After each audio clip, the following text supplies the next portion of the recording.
had to make cuts and reductions.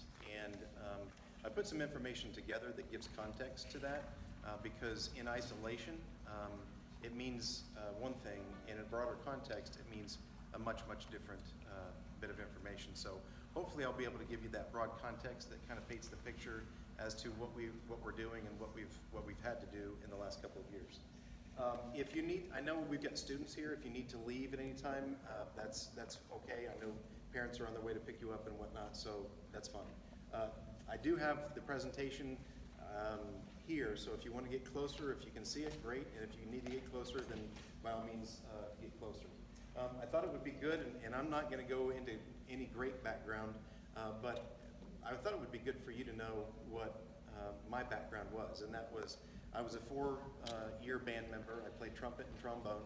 My wife played flute, and so we were committed to the band. I was not a big athlete because I know there's been comments, that I've heard in the past, not just now, but even when I arrived and I did all of the get to know you sessions, there were some comments such as, the performing arts aren't funded like they should be or whatever compared to athletics.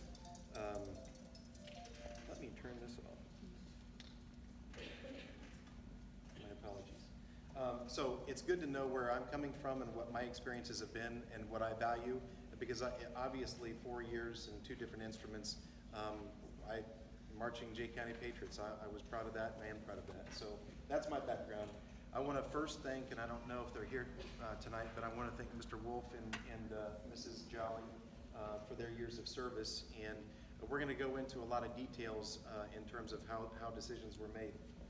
The impact of property tax is one thing that I need to talk about, and that's the property tax cap. In 2010, we had what was called the property tax cap law, and so it means that you can't have more than 1% of your assessed value taxed. So anything above that, then you don't pay it. And so what that does is, especially for schools that are within cities that have multiple layers of taxing authorities, then we kind of, all of us are compromised a bit. So this coming year alone, that property tax cap is a negative $1.8 million just for this year alone. So if you look at it the last 10 years, we're talking about $16 million of revenue that we don't see, that we typically would have seen. So that in context, that's important.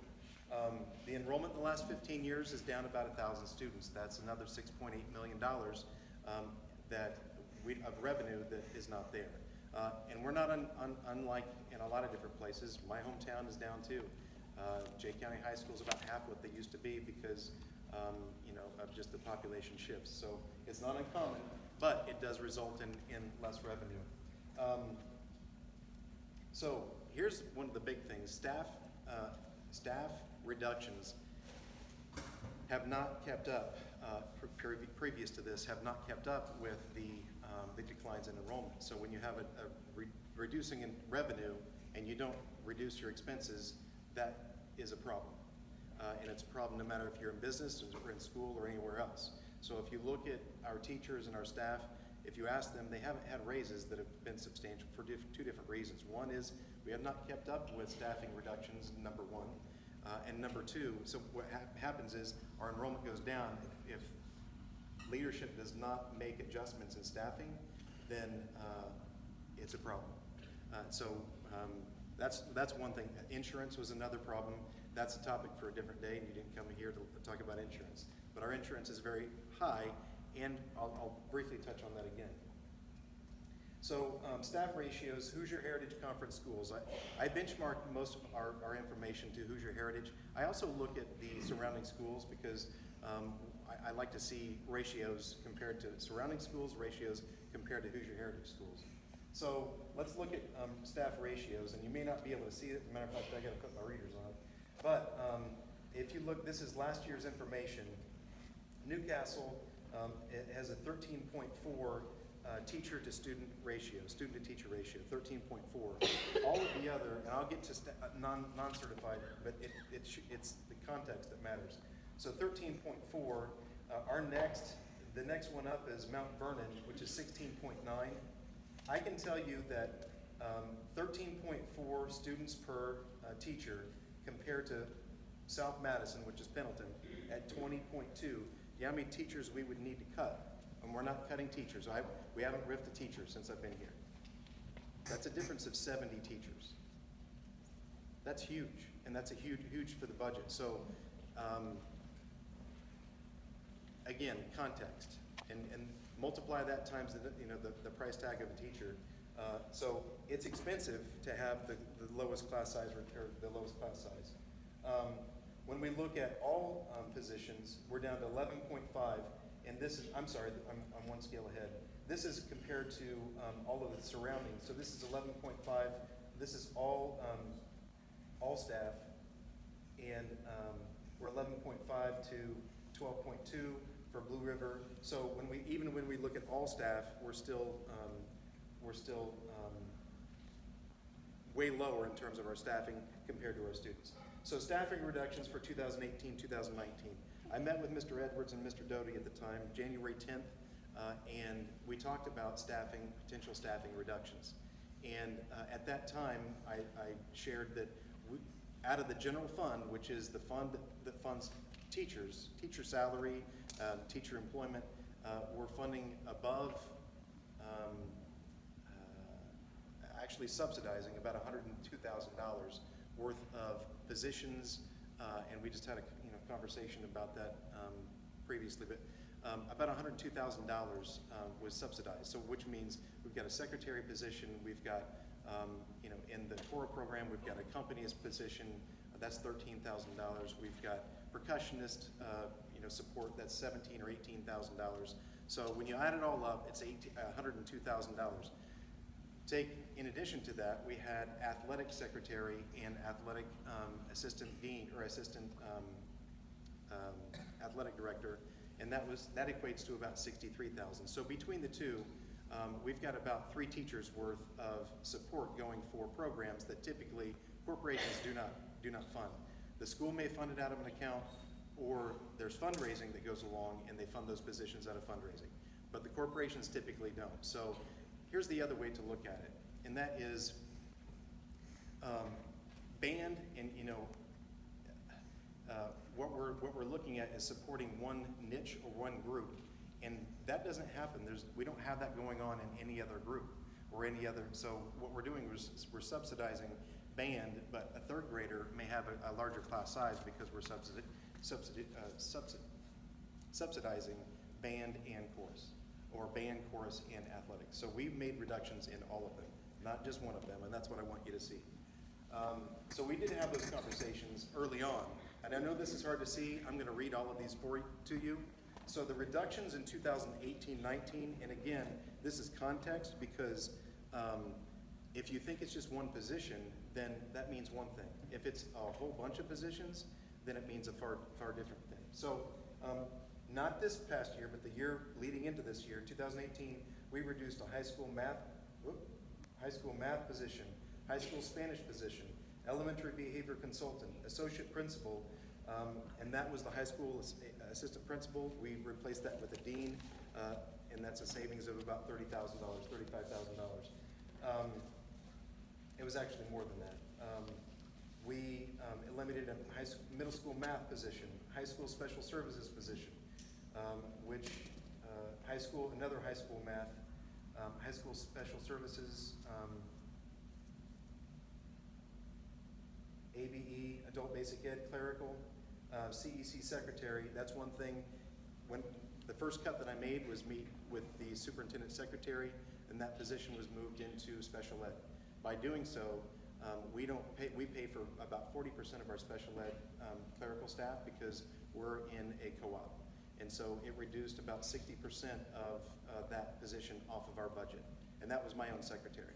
So I had to meet with my staff, this was last year, I had to meet with my staff and say, we're gonna go down one. We didn't replace it with a clerk, we never hired anybody else, and all of my staff on site, guess what, we have more work to do.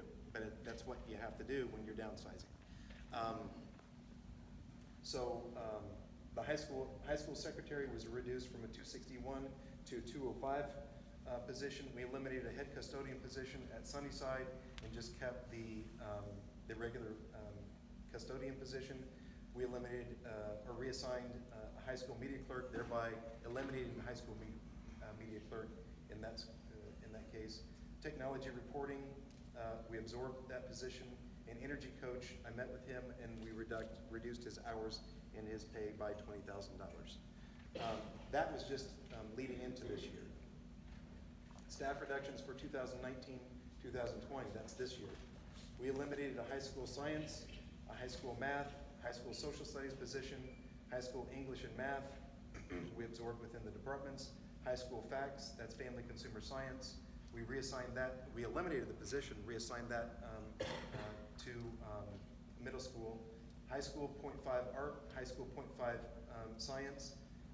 And the reason is all of these, you think high school, why all these at the high school? We did have a couple of Parker, because wherever the students have left, that's where we need to make the reductions. That's just makes sense, because if you have students growing in one, and we actually grew in elementary. We grew by 9 students from the beginning of the year to the end of the year. We had more kindergarten this year, so we've got some really positive trends. I'm hoping enrollment turns around, because that would certainly help us. Continuing on, Parker 3rd grade position, Parker 2nd grade position, athletic secretary reduced to a clerk position, music secretary, eliminate position, covered through secretary and middle school office. High school media clerk, eliminate position, mechanic position. We eliminated the 2nd position. We had 2 mechanics, we eliminated 1 totally. Transportation director and director of maintenance, we combined those 2 positions so that we're not paying for both positions. That was an administrative cut. Success aid at Sunnyside, we reduced high school percussion instructor, we eliminated from general fund. We established 2 4,000 ECAs, which are after school ECAs. I'll get more about that in just a little bit. The high school choreographer eliminated from general fund.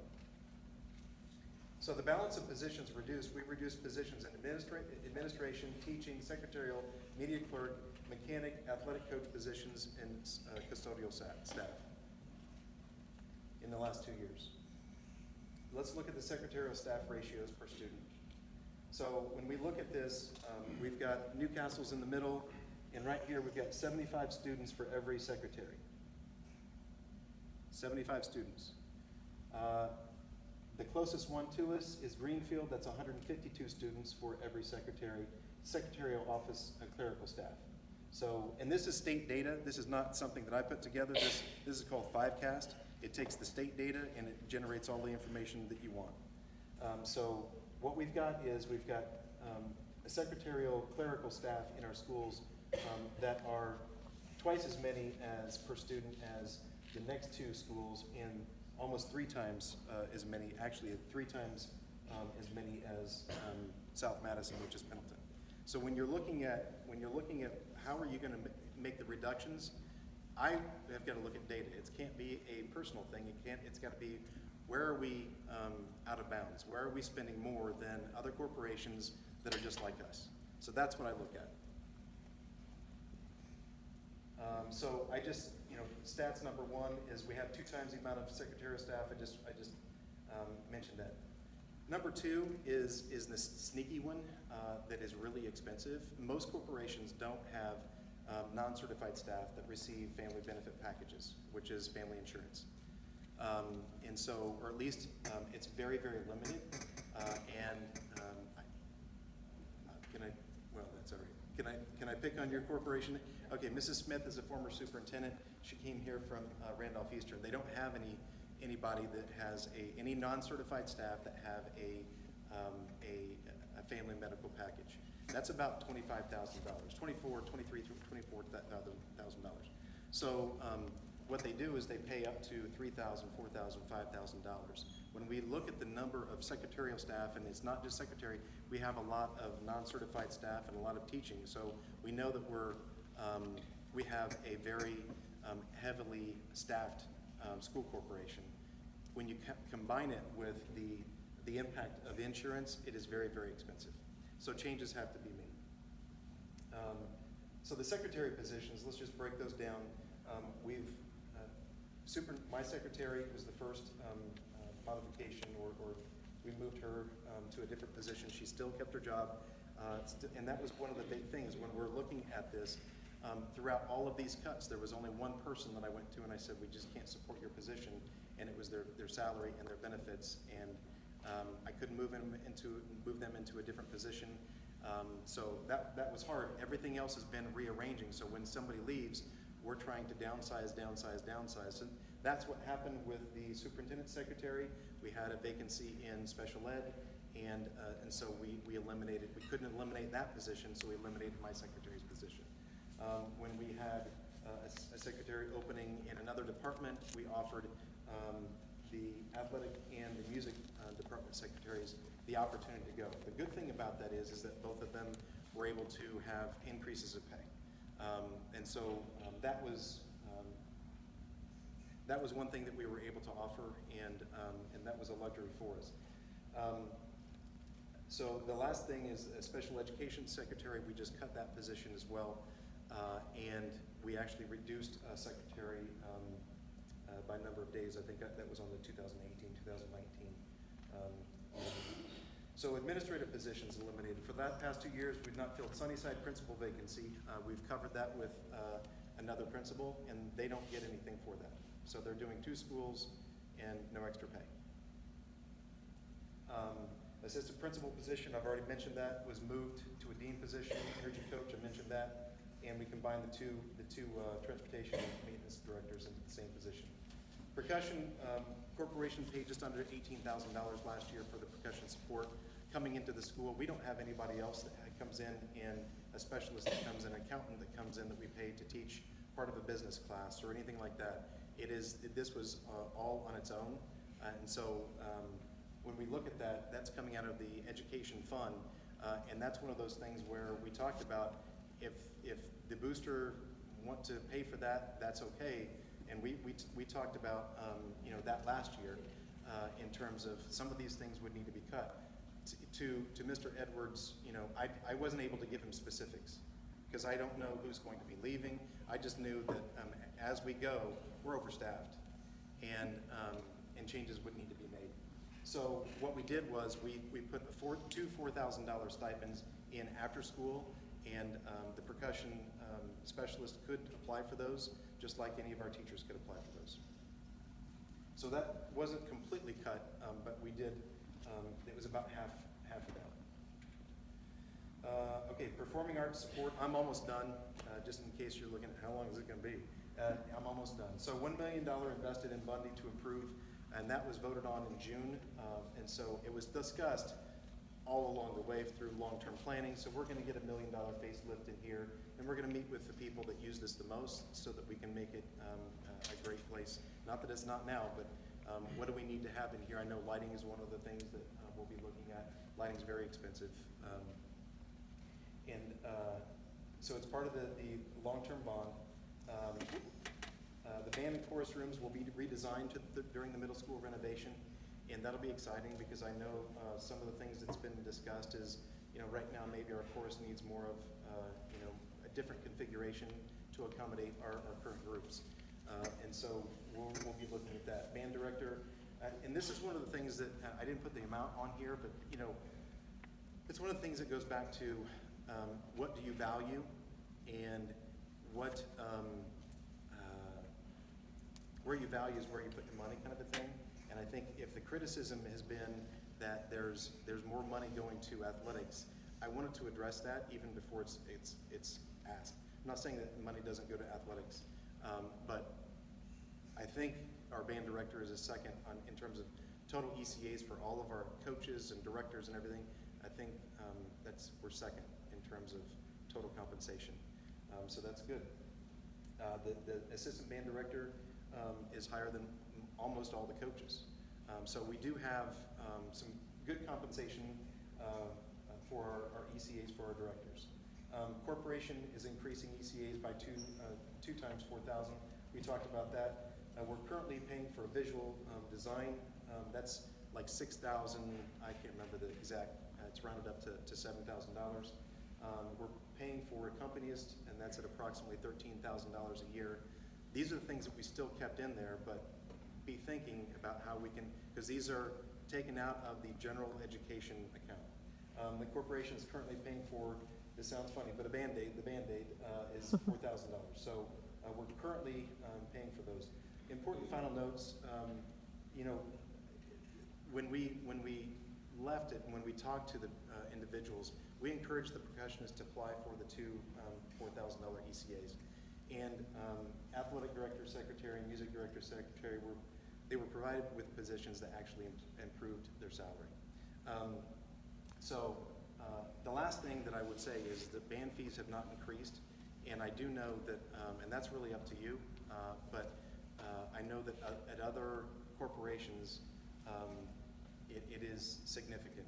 My concern with that is that I don't want students to not participate due to financial, the financial inability.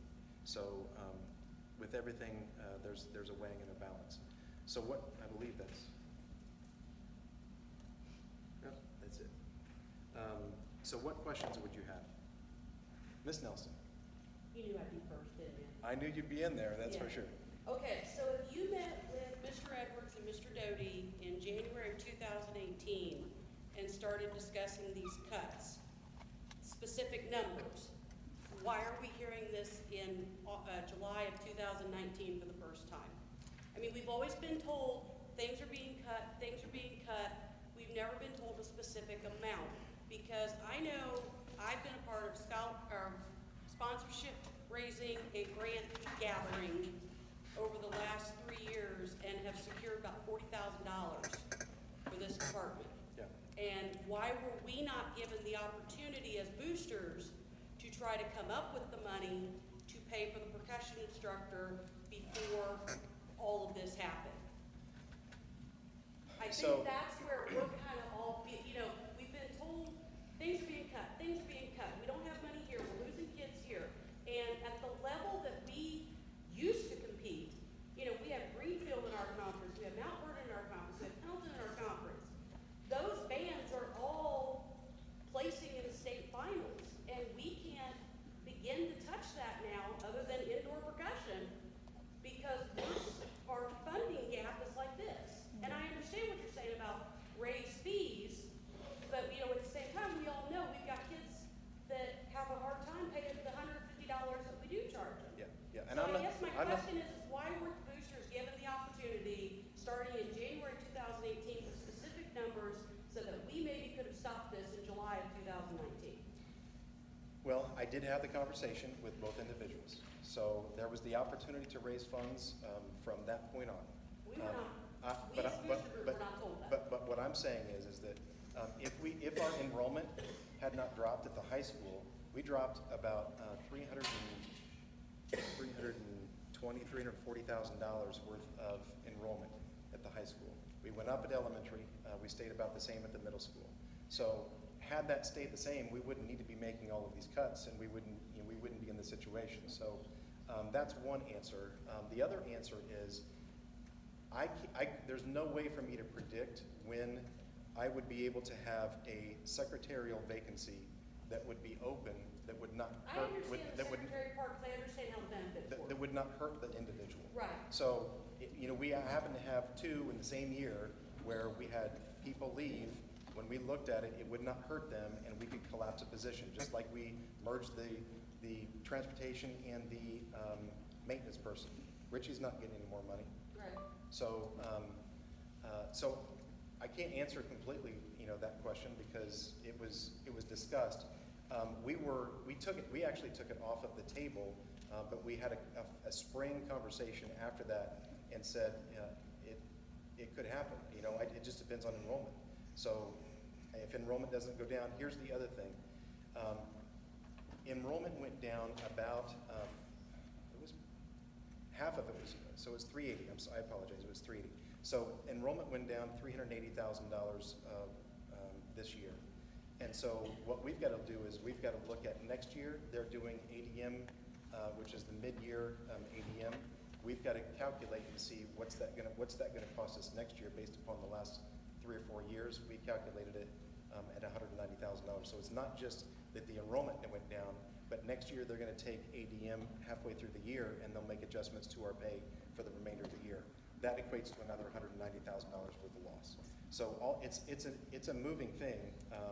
I can just tell you, it's contingent upon enrollment, and if we had enrollment that was sufficient, and if it was level at the high school, I guarantee you we wouldn't be here. And is this information being, because I was at the June board meeting, but I haven't been, to the July. Is this information being made public? Because I know that everybody's trying to avoid the big R word.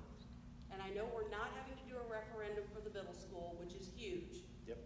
Why are we not taking it to the community saying, if you want to continue having these programs, if you want to have your children have this one-on-one or these small, ratios or whatever, you may have to consider a smaller referendum. Why is that not coming out in the public yet? A referendum was discussed, and a capital referendum was discussed for this school. And even if it wasn't an operational referendum, which would affect, even if we didn't do one for personnel, because you can do a personnel Right. Referendum. There would have been a benefit if we would have done the capital referendum here. We would have So benefited. who declined that? The board?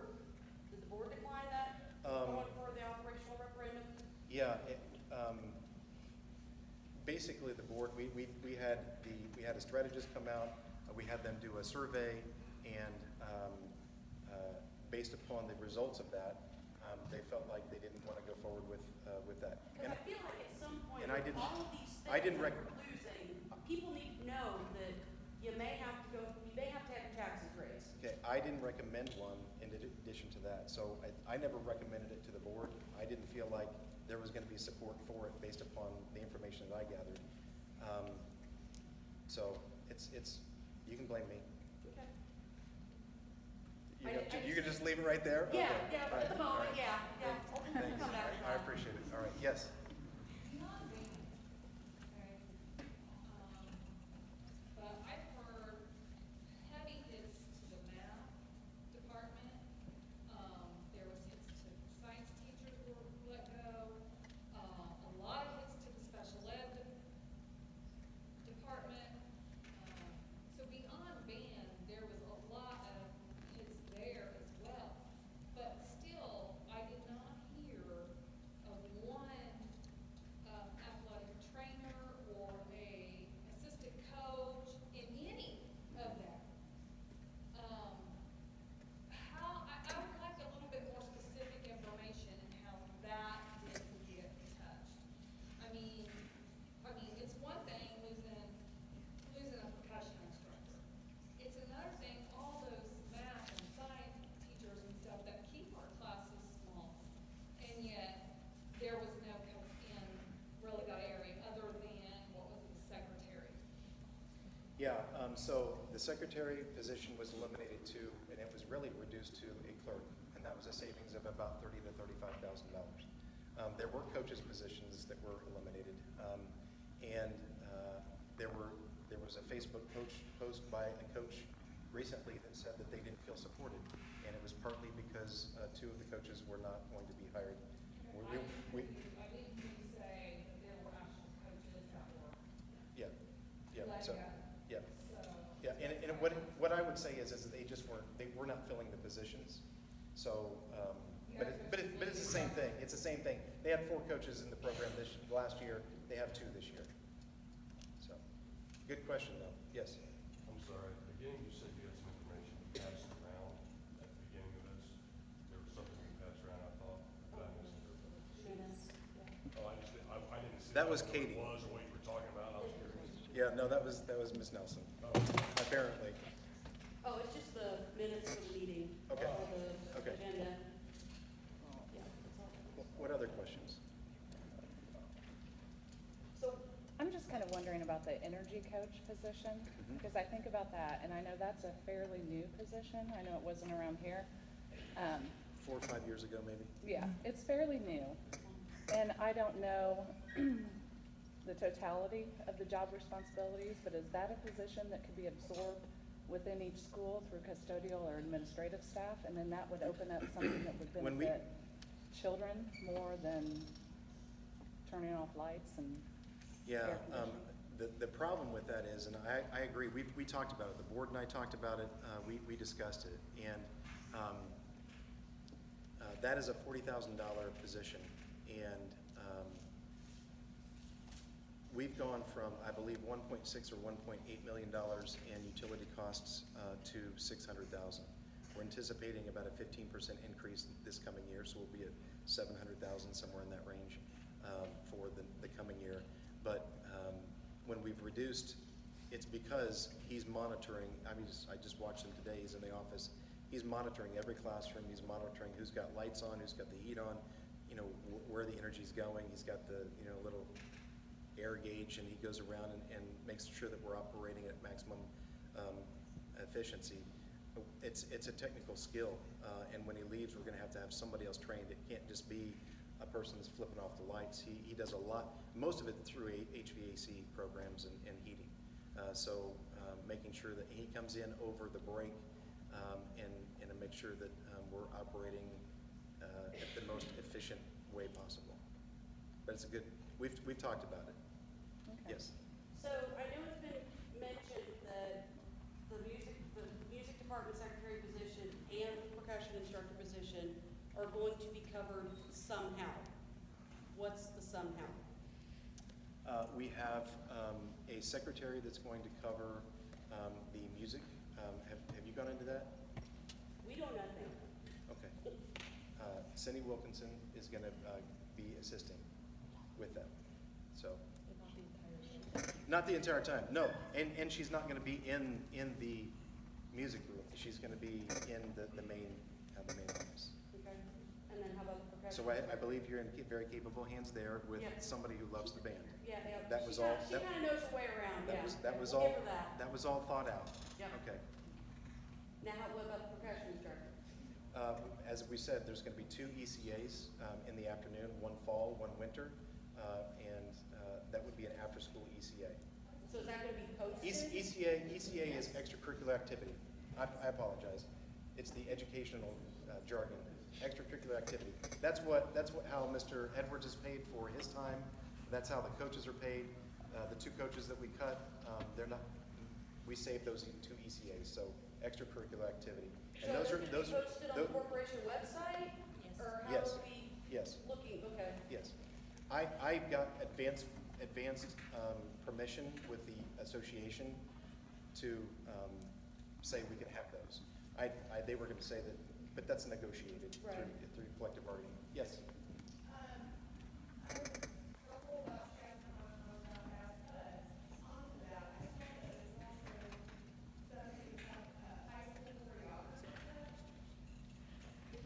Say that again, please.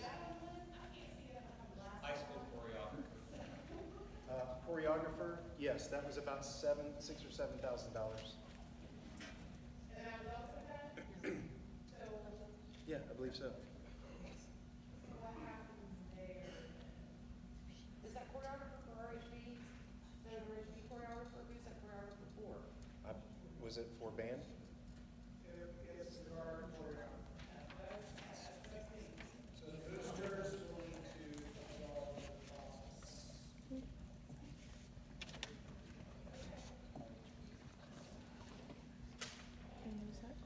I think the big takeaway is that there was balance in this. It wasn't just one thing, and this is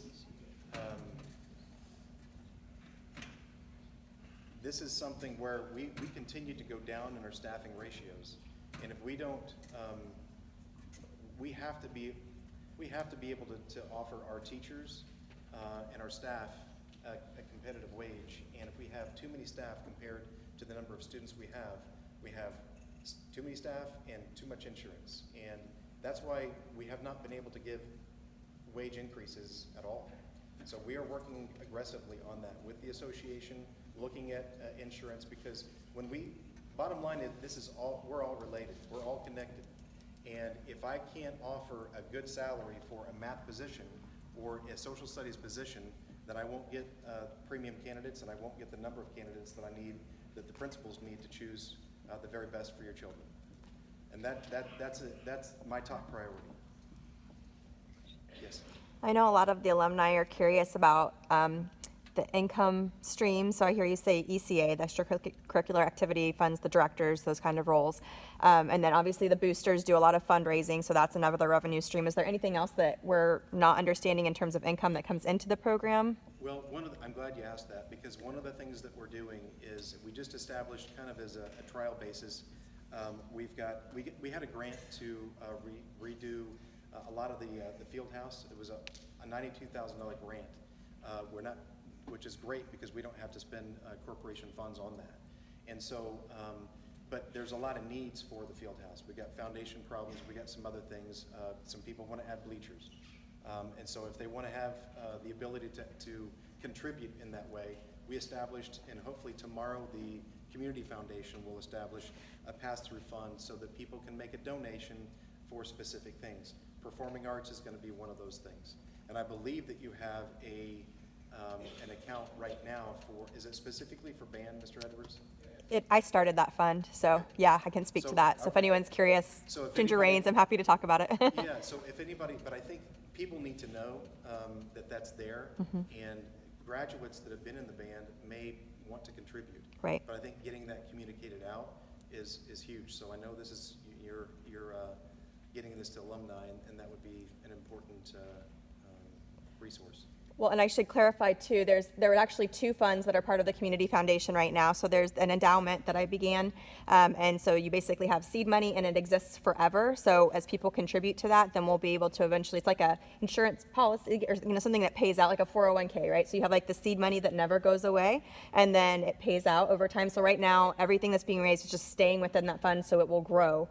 And then we have a pass-through fund that Katie helped establish, so she can talk about that. But that's just like we're talking about with the performing arts. It's a fund that you give to, and it immediately, well, not immediately, I think it's like it pays out 3 times a year, or as there is specific need, something like that, that it can go back to the program.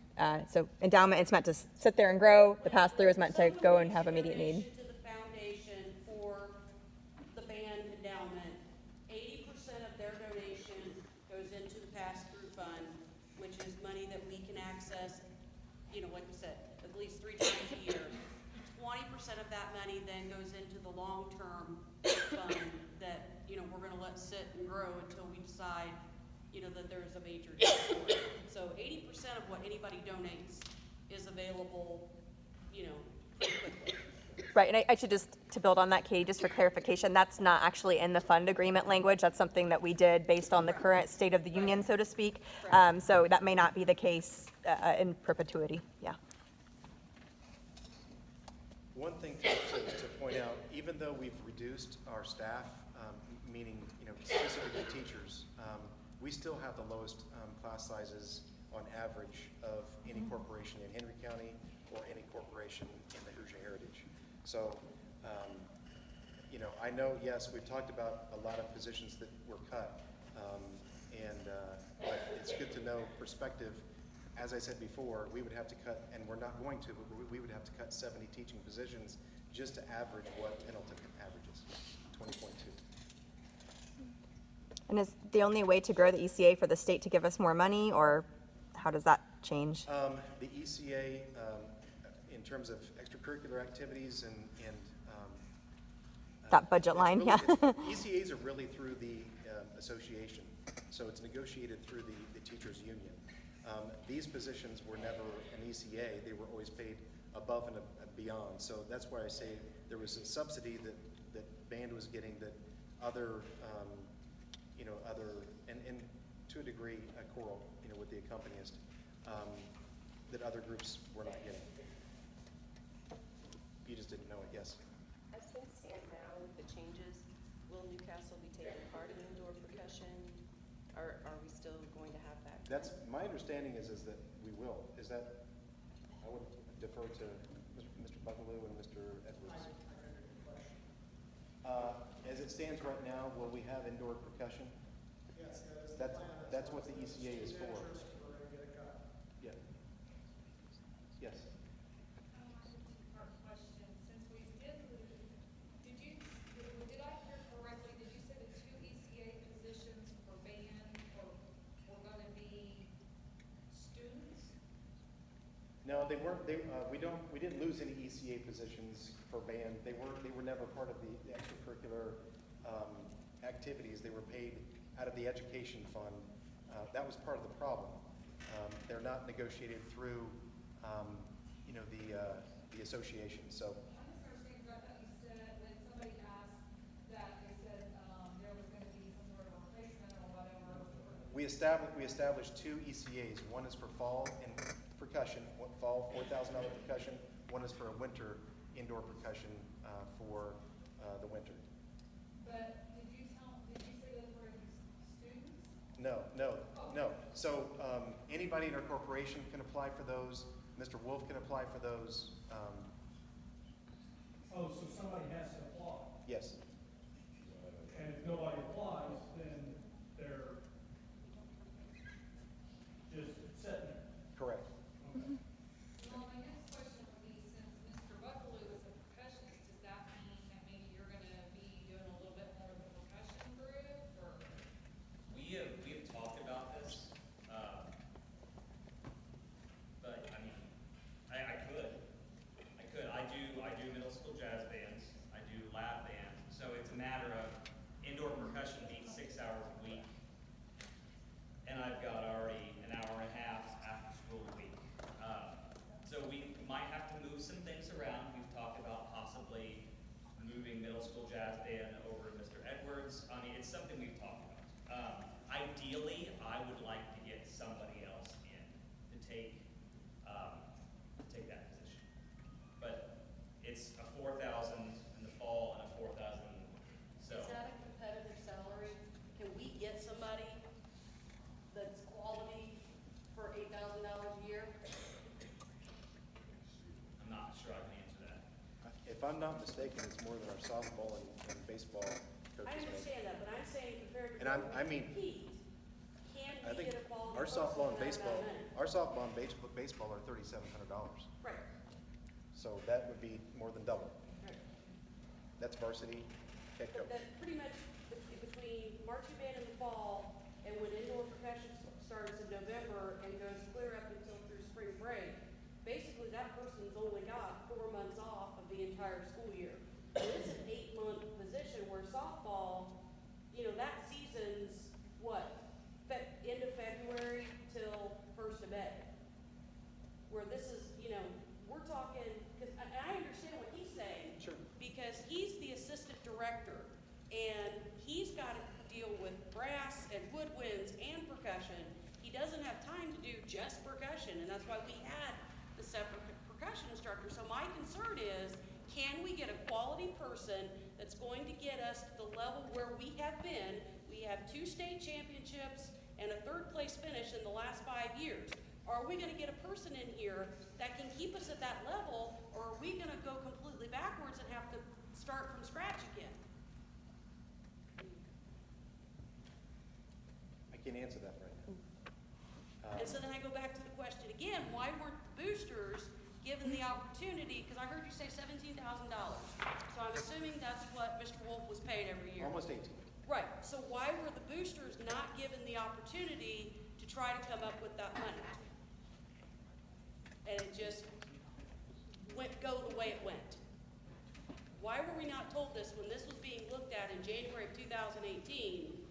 We've gone through through the end of the 18 school year, and we've gone through the 18-19 school year, and now we're hearing about it going into 19-20. Why have we not been given the opportunity to try to raise $9,000? Because I think we could have done it. Do what? Yeah, hi Mary. Gosh, Mary, for once I can't hear you back there. Well, that wasn't mine to communicate, but what was, I apologize that you have had I just feel like you've been kept out of the. less than sufficient time to make adjustments. Right. I'm sorry for that. I feel like I kind of understand both sides. There was a wait and see element to it. Like we had to wait and see, how things were going to pan out. But also, we want to be able to affect things as much as possible. So I'm seeing both sides of that for sure. And maybe, I don't know where the fund stands or Yeah. if something could be done right now. I mean, I feel like, Well, we have $8,000 there for right, that purpose. so basically we needed 9,000, 9 to 10,000 more to have been able to pay him for the entire year. Do we have anything now that we could do something with? I mean, the alumni have not had the opportunity, Right, so hypothetically, if someone says, yeah, we've got $10,000 we can give, is there a way to reclaim the position or to pay extra We or? don't have anybody at the ECAs, so we've earmarked the $8,000 for the ECAs. Mm-hmm. So But- that's not a problem.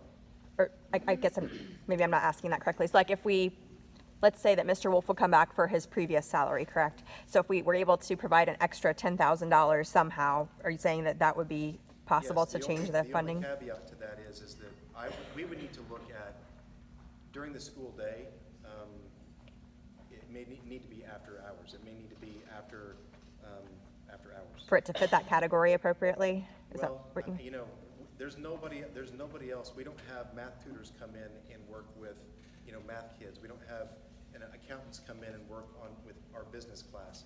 It just, we've got staffing and that should be sufficient. We've got a percussionist here that can work on percussion during the day. Afterward, we'll have to look at that. There's something that's not right about having somebody come in and teach our kids during the school day when we've got certified staff to teach that particular subject. That's not fiscally responsible. Yes, I got a question. yes. How come when the kids in indoor percussion were practicing, it was always after school or of an evening? What you're saying is you have to have a percussion teacher here during school. They never practice during school. That's why I was saying, if Mr. Wolff came in during the school day, that was my understanding. And we can work that out. Well, that's what I mean. You're saying he has to come in during the school day for okay, he has to come in after hours. That's what I was getting ready to say, because most of the time, I have 2 kids in indoor percussion, and most of that stuff was after school. Right. It wasn't Which during it should be. school. And we can work with them during the school day. I'm not saying that, but our certified staff need to do that. but for it to be paid out of ECA, it needs to be outside of the Extracurricular. 750 to It 330 needs- times Yeah, five. it needs to be after school. Correct, Okay. And possibly the boosters could add to that right. if possible. Typically, what would happen is Mr. Wolff would come in, teach the 7th graders snare drum techniques. I would teach them mallets. He would come in twice a week. Then he would take the 8th grade percussion separately. Okay, so that was what we're talking about with him working during the day. Oh. Is mostly he's teaching the middle schoolers. And if they did indoor, it would be a 7 a.m. to 8:50, and we would have percussionists during that time. So he would teach high schoolers. High schoolers very rarely during the indoor season during the school day. Mostly middle schoolers.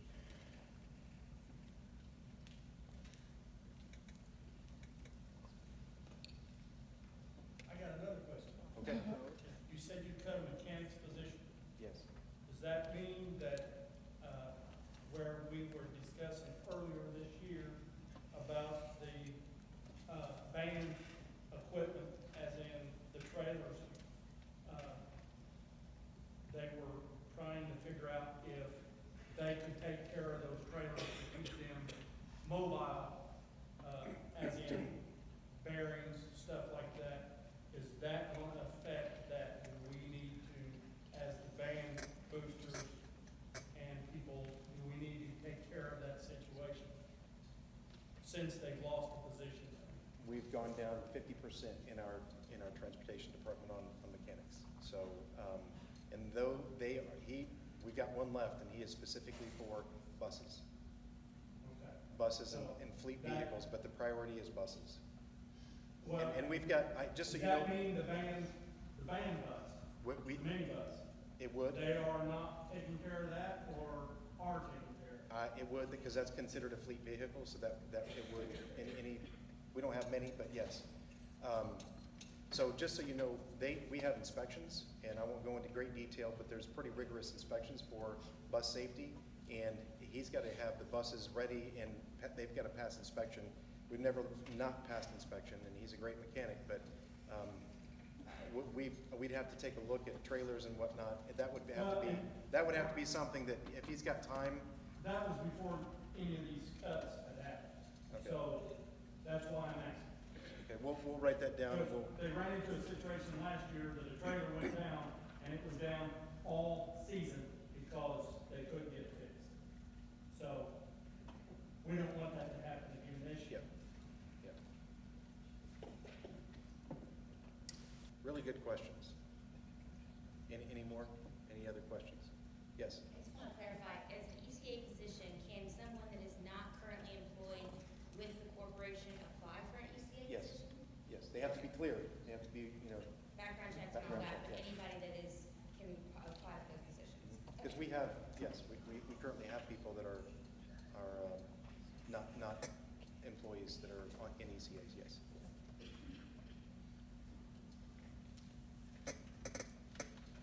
Well, I will be here if you have any questions that you didn't want to ask in front of the group.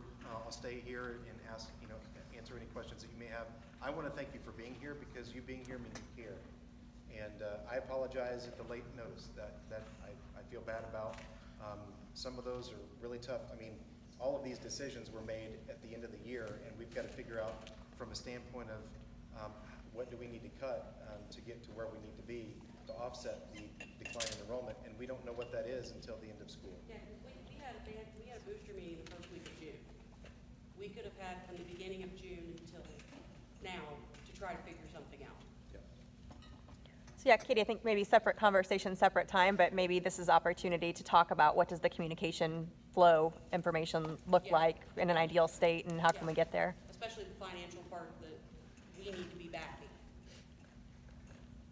Yes. You said that it wasn't your information to tell the boosters or whatever. Who was supposed to tell the boosters? That's a good question. So I've never met with the boosters before. I would say it's the person earning the ECA that reports to the boosters and interacts with the boosters.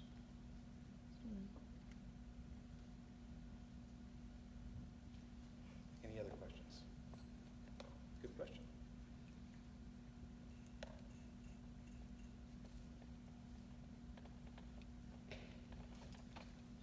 All right, thank you again for being here, and I will stay if you have any other questions.